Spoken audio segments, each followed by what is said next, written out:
இந்த பரோட்டா அப்படின்றதோட முக்கியமான மூலப்பொருள் அப்படின்றது என்னன்னு பார்த்தீங்கன்னா மைதா மாவு தான். மைதா மாவு அப்படின்றதுல இருந்து தான் பிரச்சனையே ஆரம்பிக்குது இந்த பரோட்டாவில். இப்போ நீரிழிவு நோய் பாதிப்பு அப்படின்னும் போது ரொம்ப குறிப்பாக டைப் 2 டயபெட்டிஸ் நோய் பாதிப்பை ஏற்படுத்துறதுல இது முக்கியமான ஒரு காரணமாக இருக்குது. இந்த பென்சாயில் பெராக்சைடு அப்படின்னு சொல்கிறேன் இல்லையா, இப்போ நீங்கள் ஹேர் டைலாம் யூஸ் பண்ணுவீங்க இல்லையா, ஹேர் கலரிங், ஒரு சில ஹேர் டையில் பார்த்தீங்கன்னா இந்த பென்சாயில் பெராக்சைடு அப்படின்றதும் ஒரு இன்க்ரீடியண்ட்டாக இருக்கும். அப்படிப்பட்ட இந்த பென்சாயில் பெராக்சைடு நம்ம உடம்புல போகும்போது என்ன மாதிரியான பாதிப்பெல்லாம் ஏற்படுத்தும்னு கேட்டிங்கன்னா, ரொம்ப குறிப்பாக பார்த்தீங்கன்னா அஜீரண பிரச்சனை.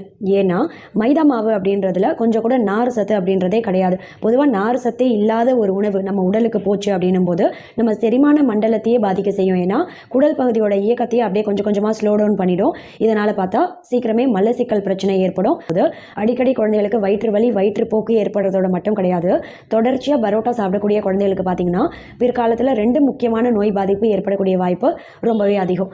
ஒன்று மாரடைப்பு.